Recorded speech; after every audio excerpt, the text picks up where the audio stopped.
kind of rolling today. I guess the first question that we kind of assess through our introductions is, how many of us are actually using social media to market or to attempt to market? Is really and for yourself and your business brand. And as an analytical, we probably want to start by talking a little bit on statistics.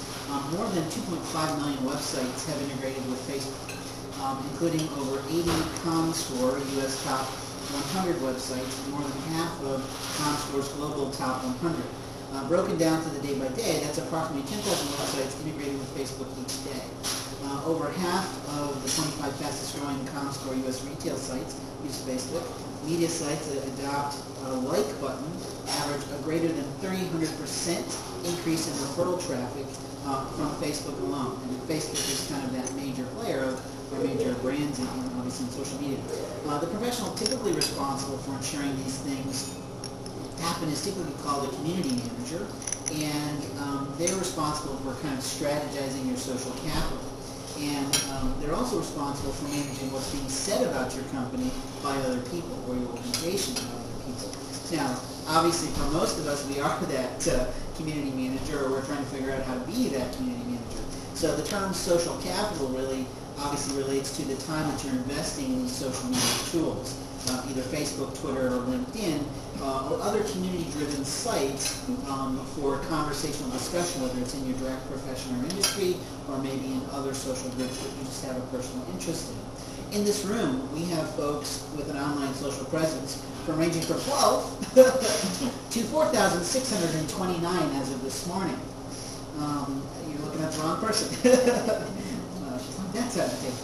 And while the extreme may seem comical, neither of these businesses do you really want to kind of underestimate in the future, Lillian, and yours as well, how we can turn these connections into business revenue, because messaging, regardless of your medium, is really all about content. And today we're very fortunate to have Cheryl Berry back with us, one of our most loyal BS&T members, to share even more wisdom about the constantly changing world of social media.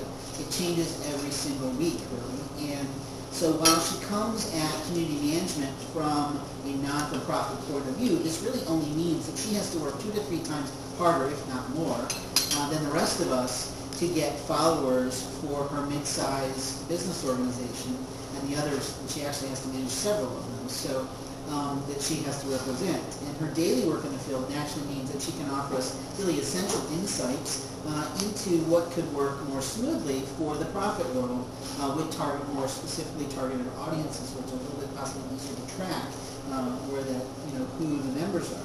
Today we're obviously going to be talking about why people join Facebook or fan pages, how to get the best traction, how to use Google Analytics, and how to find customers on Facebook.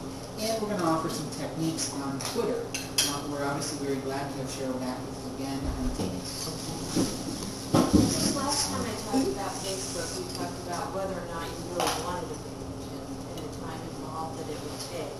And I think at that time, I didn't have nearly as many Facebook pages to handle. I started out with one, not knowing anything about Facebook, and my manager came up to me and he asked me what our next direction was, and I said, well, I think we need to be on Facebook and Twitter. Well, he said, we're not going to go on Twitter, but let's go on Facebook. And we started out with maybe 5 people from the company as our friends. So what I'm telling you is how we grew our Facebook pages is really tried and true for us at work. This is something that I utilize all the time when I start out and I open up a new Facebook page, or I'm trying to revamp an existing Facebook page, which is what this is, and we'll get into this later. But there's 3 things that I want to touch on, and it's posting, parameters, and process. So posting, I want to give you a couple of hints. The best times to post are on the weekends and in the mornings, because that's when everybody has time to read their Facebook page. And that's when it gets the heaviest traffic. So right there, if you're on Hootsuite and you're like Jill is doing, and you're timing out your posts, which is a great, I use Hootsuite. It's wonderful. What is that called again? I'm sorry. Hootsuite, it's Hootsuite,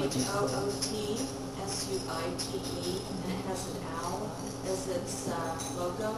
Gotcha. And what you do is you sign up, it's free of charge, but you only get 4 pages. Right now we have 6, so I have to make a decision soon as to what I want to do.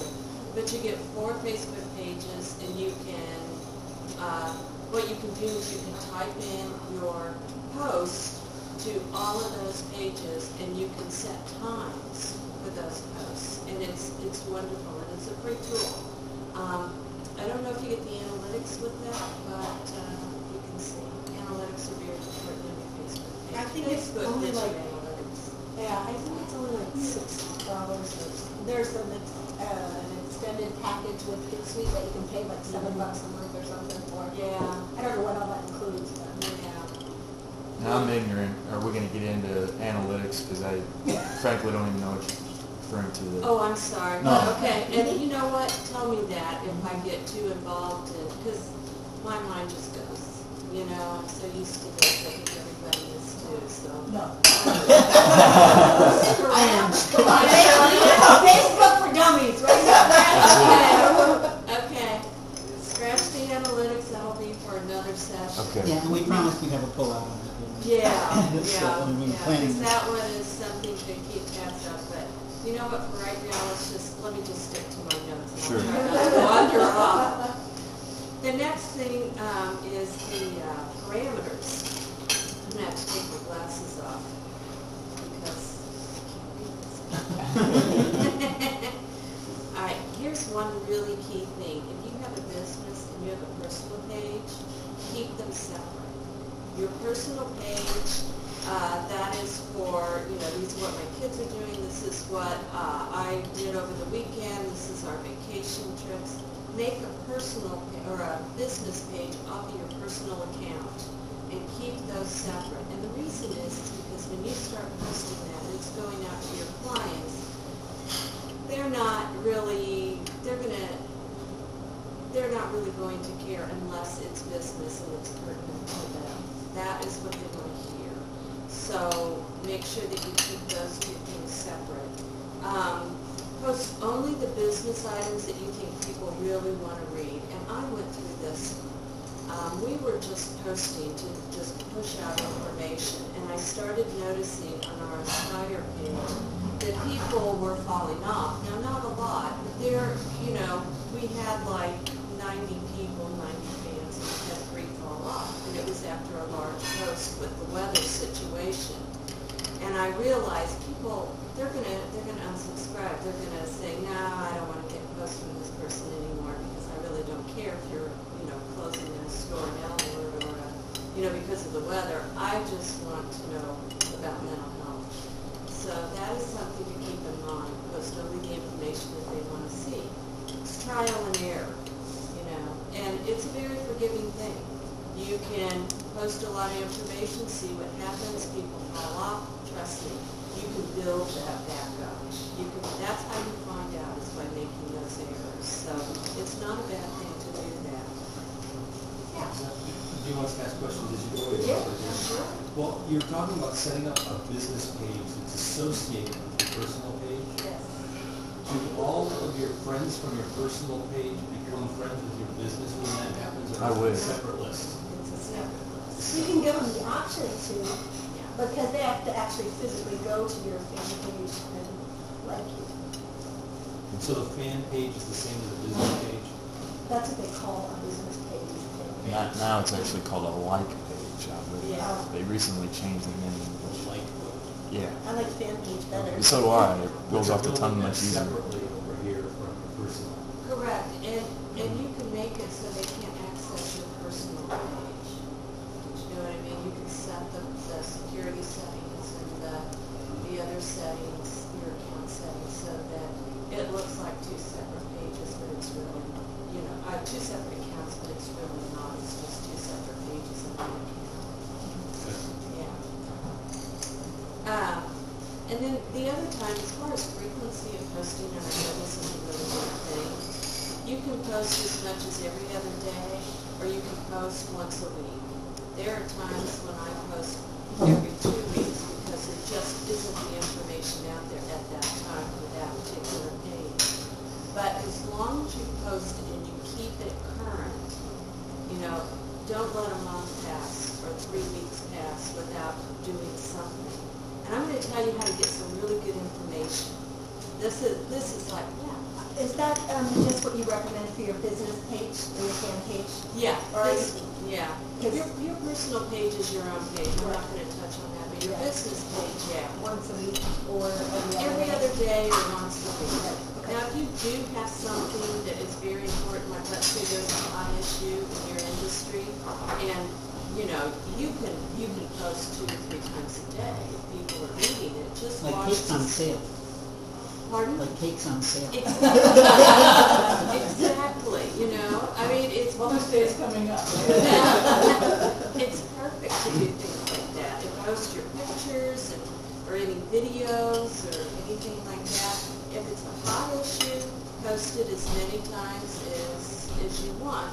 Watch your fans, you know, watch your likes. See if they go up, see if they go down, maybe they stay the same. Who knows? But, you know, that's how you test the waters.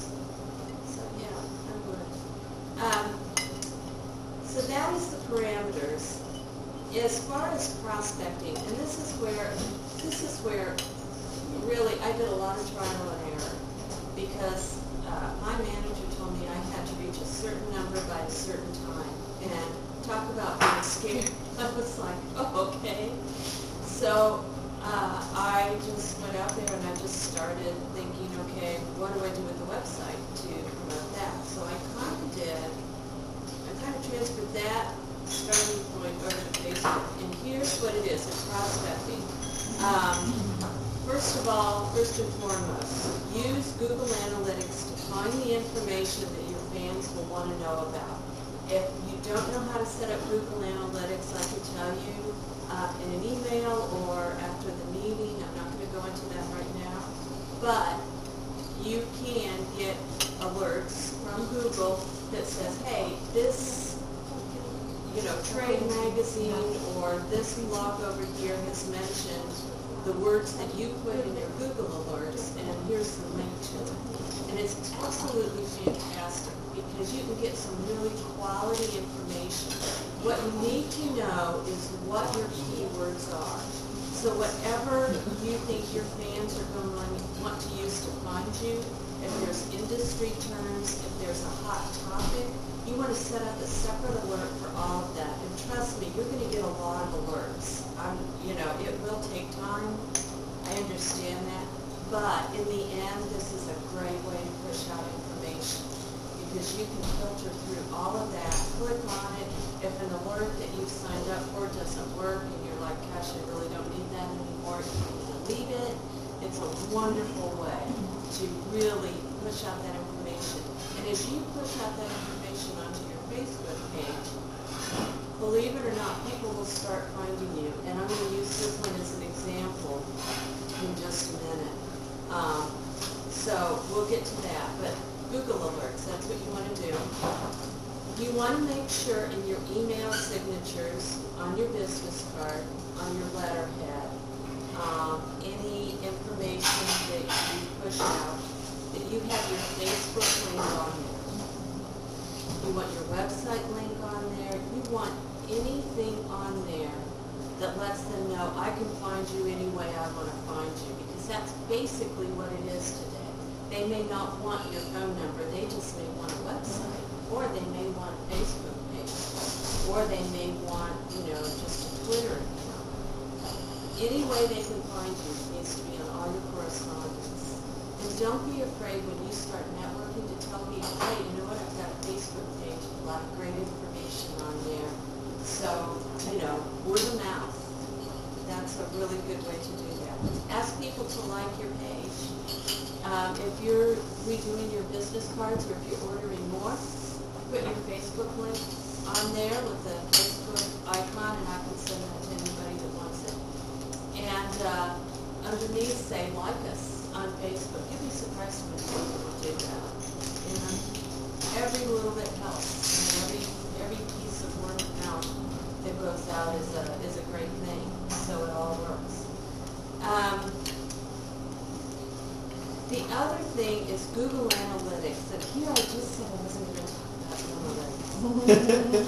However, Google Analytics, and we'll get into this at a later date, that is a fabulous way for you to find out